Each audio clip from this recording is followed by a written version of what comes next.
Welcome to digital classes academy. आज हमारा video lecture होगा क्यूब, जिसको हिंदी में कहेंगे घन। बहुत से स्टूडेंट्स को यह प्रॉब्लम रहती है कि हम कैसे इतने बड़े बड़े क्यूब्स निकालें, हम कैसे क्यूब्स याद रखें, घन को कैसे याद रखें। तो हमें अभी घन कभी याद नहीं करना पड़ेगा। बिल्कुल आपको घन याद करने की जरूरत नहीं है। आपको सिर्फ 1 से लेकर 10 तक ही घन याद रखने हैं। बाकी के घन आपको ऐसी ट्रिक बताएंगे जिससे आप आराम से निकाल पाएंगे। तो वो ट्रिक क्या है, वो देखने के लिए आपको पूरा वीडियो ध्यान से देखना होगा, जिससे आपको अच्छे से समझ में आएगी। एक एग्जाम्पल से, 2 एग्जाम्पल से हो सकता है आपको समझ में नहीं आए। आप पूरा वीडियो लेक्चर देखेंगे, इससे आपको पूरा क्यूब निकालना अच्छे से आ जाएगा। तो आप देखिए आपको क्या करना है, 1 से लेकर 10 तक हर स्टूडेंट को ये क्यूब याद रखना है। बाकी के क्यूब हम निकालेंगे ट्रिक से, ठीक है। तो एक बार मैं आपको ये आपके सामने लिख देता हूं कि 1 से 10 तक क्यूब क्या होते हैं। तो आइए देखिए, सबसे पहले हम 1 का क्यूब करेंगे। तो 1 का क्यूब आपको ये याद होगा कि 1 का क्यूब 1 होता है, ठीक है।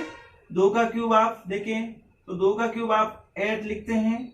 3 का क्यूब 27। 4 का क्यूब आपके होता है 64। 5 का क्यूब, जब 5 का क्यूब करते हैं तो 125। 6 का क्यूब करते हैं तो आप 6 का क्यूब लिख दीजिए 216। 7 का क्यूब करेंगे तो ये लिख देंगे 343। एंड 8 का क्यूब लिखेंगे तो ये लिख देंगे 612। एंड 9 का क्यूब लिखेंगे तो ये लिख देंगे 729। और 10 का आपके क्यूब होता है 1000। ये हमारा क्यूब होता है 1 to 10 तक। ये तो 1 to 10 तक होते हैं जब सबको याद करने होते हैं। 1 to 10 तक तो सबको याद करने होते हैं कहीं पे, ठीक है। 512 यहाँ पे होंगे 512, 612 नहीं, ये होंगे 512, ठीक है। ये 512 होंगे। 8 का क्यूब 512 होता है। अब देखिए आपको 1 से लेकर 10 तक तो आपको याद रखने हैं। अब हम निकालेंगे, जैसे इससे बड़ी संख्या आ जाए, इससे बड़ी संख्या आ जाए तो हम कैसे याद रखें। तो आपको देखिए, जैसे मान लीजिए मैं आपको लेता हूं 12 का, 12 का आपको पूछा कि क्यूब निकालिए, तो आप कैसे निकालेंगे, इसको हम ट्रिक से करेंगे। आपको याद तो है नहीं, होगा तो भी कोई बात नहीं, आप एक बार ट्रिक से कैसे निकाले, ठीक है। तो ट्रिक से निकालने के लिए आपको क्या करना है, सबसे पहला स्टेप आपको यही करना है कि जो भी 12 है इसमें 2 डिजिट है। 2 डिजिट में एक तो 1 है, एक 2 है। इसमें से आपको जो राइट साइड में संख्या लिख रखी है 2 का क्यूब करो। 2 का क्यूब आपको पता है 8 होता है, तो मैंने यहाँ लिख दिया 8, ठीक है। साइड में थोड़ा लिख देते हैं क्योंकि आपको आराम से क्यूब कर पाए। अब दूसरी साइड में संख्या लिखी है 1, उसका भी क्यूब कर दो और दूसरी साइड में लिख दो। ये आपने 1 का क्यूब किया, 1 का क्यूब 1 होता है, मैंने लिख दिया।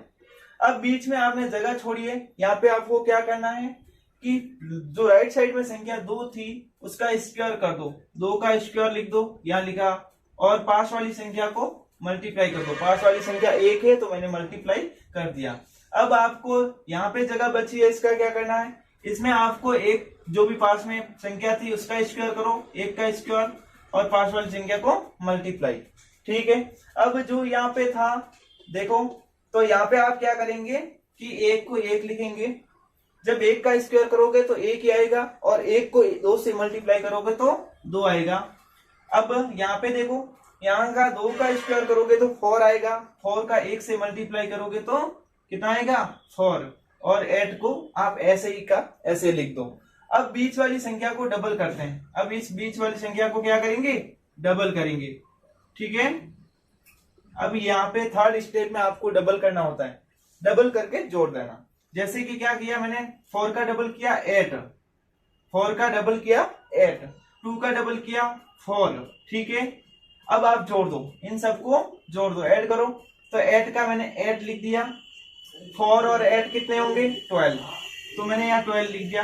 2 और 4 लिखा, 2 और 4 ऐड किया तो आपके आ जाएंगे 6, ठीक है। और 1 को तो 1 लिख दिया। अब आंसर निकालने के लिए, अब इनमें से आंसर निकालना है। आंसर निकालने के लिए क्या करना है, सबसे पहले 8 लिख दिया हमारा राइट, ये आपका यूनिट थी, 8 लिख दिया। फिर 8 में यहाँ देखा 12 था, 12 का 2 आएगा, यहाँ पर 1 चला जाएगा कैरी में, ये 1 चला जाएगा कैरी में। तो जैसे ही 1 कैरी में गया, 6 के अंदर 1 ऐड हो गया, 7 हो जाएगा। ठीक है, आपने यहाँ पे क्या किया था, 1 का ऐड किया, 7 हो गए, और ये 1 का 1 लिख दिया। ये हमारा आंसर हो जाएगा। आपके ये 12 का क्यूब का आंसर ऐसे निकल जाएगा। अब देखिए, आपको मैं एग्जाम्पल, मुझे पता है कि आप एक एग्जाम्पल से समझ नहीं पाए, ठीक है, पर कोई बात नहीं, आप दूसरा एग्जाम्पल समझेंगे, उससे आपको समझ में आ जाएगा। तो देखिए दूसरा एग्जाम्पल लेते हैं हम, उससे कैसे करते हैं। 3 स्टेप में हमें आपको पूरा आंसर निकालना है। तो देखिए, अब की बार और ध्यान से सुनिए। जैसे मान लीजिए 13 का आ गया, अब की बार हमने 12 का किया, 13 का करते हैं एक बार। 13 का क्यूब निकाल के देखेंगे, ठीक है। 13 का क्यूब कैसे करते हैं, सबसे पहले आपको क्या करना होता है, सबसे पहले आपको जो भी राइट साइड में संख्या दे रखी है उसका क्यूब 3 का क्यूब कितना होगा, 3 का क्यूब आपको पता है 27 होता है, ठीक है। अब आपके जो लेफ्ट साइड में संख्या होती है, उस लेफ्ट साइड संख्या का क्यूब कर दो। आपके इधर लेफ्ट साइड में 1 है, 1 का क्यूब 1 होता है, मैंने लिख दिया। बीच में आपने जगह छोड़ दी, जगह थोड़ी ज्यादा छोड़ते हैं क्योंकि मल्टीप्लाई अच्छे से हो, ठीक है। अब यहाँ पे जगह छोड़ी, इसका क्या करना है, इसमें आपको क्या करना है, जो राइट साइड में 3 लिखा हुआ है उसका स्क्वायर करके पास वाली संख्या से मल्टीप्लाई करो।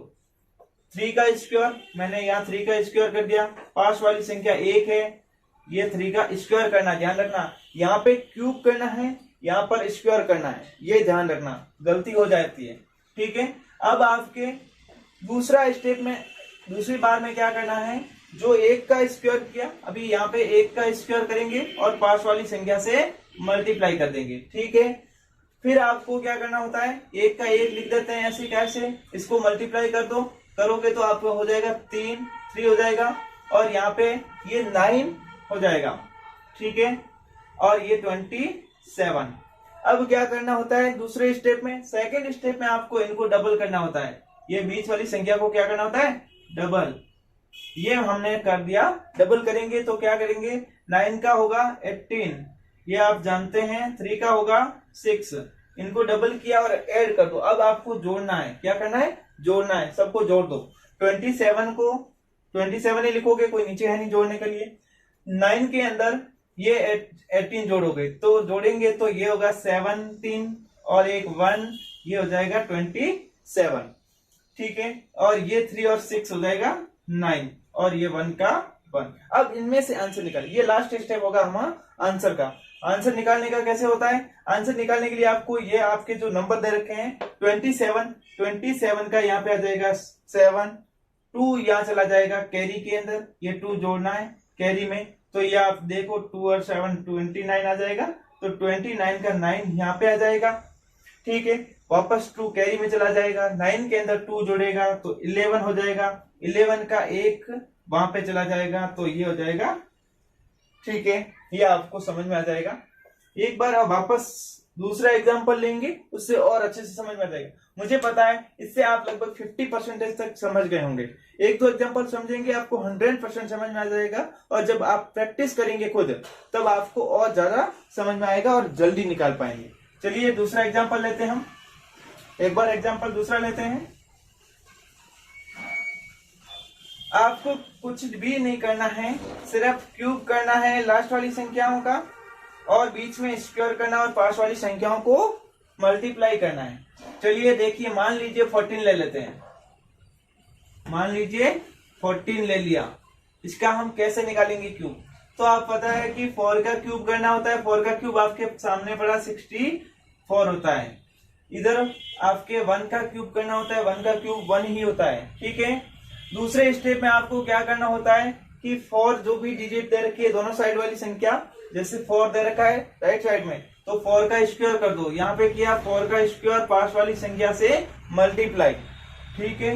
अब आपके दूसरी वाले में 1 का स्क्वायर किया, दूसरे में पास वाली संख्या को मल्टीप्लाई किया, ये आपके स्क्वायर किया और पास वाली संख्या को मल्टीप्लाई किया। इसको मैं एज इट इज लिख देता हूँ, 1 का 1 लिखूंगा, 1 का स्क्वायर 1 होता है, 1 का मल्टीप्लाई 4 से किया तो बना 4, ठीक है। अब आपके 4 का स्क्वायर होता है 16 स्क्वायर 16, ठीक है ना। ये होगा 16 इंटू 1, तो आपके यहाँ पे बनेगा 16, और ये 64 को मैं एज इट इज लिख देता हूं। अब ये फर्स्ट स्टेप हमारा कंप्लीट हुआ। दूसरे स्टेप में हम क्या करते हैं, बीच वाली संख्याओं को डबल करते हैं और ऐड करते हैं। तो मैं अभी यहाँ लिखूंगा नहीं डबल करना, आप समझ जाएंगे। देखिए अभी 16 को डबल करोगे 32 लिखोगे, 16 को डबल किया 32 लिखा। 4 को जब डबल करोगे तो 8 लिखोगे, ठीक है। अब आपका काम होता है थर्ड स्टेप, जिसमें आप क्या करते हैं, ऐड करते हो। तो अभी ऐड करना है, ऐड करोगे तो 64 का तो 64 यहाँ लिखोगे, फिर आप इसको ऐड करोगे तो 6 और 2 जोड़ोगे तो आपके 8 हो जाएंगे, 8 हो जाएंगे, और 3 में 1 जुड़ गया तो आपके 4 हो गया।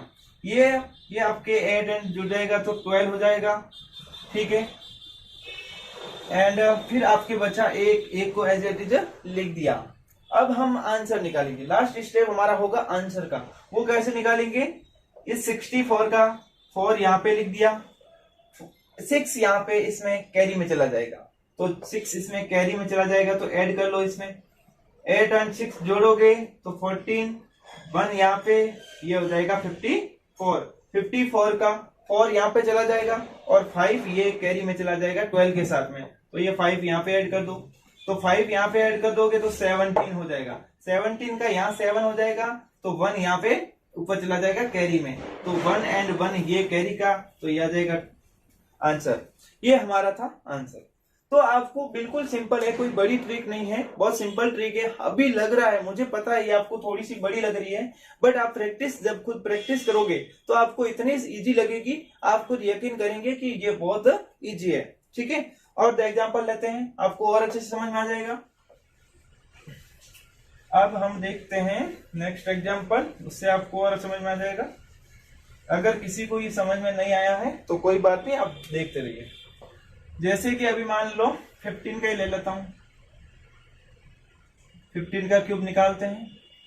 15 का क्यूब निकालने से आपको क्या करना है, आपको सबसे पहले मैंने यही बताया है कि 5 का क्यूब करना है। लास्ट में सबसे पहले आपको क्या करना है, 5 का क्यूब, देख लो यहाँ पे 125 होता है, एज इट इज लिखना है, कुछ भी नहीं करना, एज इट इज लिखना है। बीच में आपको जगह छोड़नी है, और जो भी साइड में संख्या थी उसका क्यूब करना है। उसका क्यूब, एक का क्यूब एक ही होता है, तो मैंने यहाँ लिख दिया, आपके यहाँ जगह छोड़ के एक का क्यूब लिख दिया, ठीक है। अब यहाँ जो जगह आपने रखी है, इसके लिए आपको क्या करना होता है, 5 का स्क्वायर करो।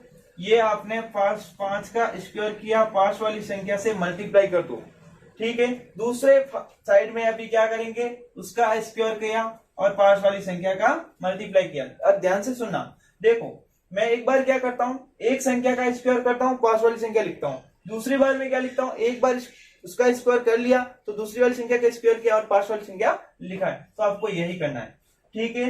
दूसरे स्टेप में क्या करते हैं, हम इसको सॉल्व करते हैं। सॉल्व करो तो 5 का स्क्वायर एक के साथ मल्टीप्लाई तो 5 ही आएगा, ठीक है।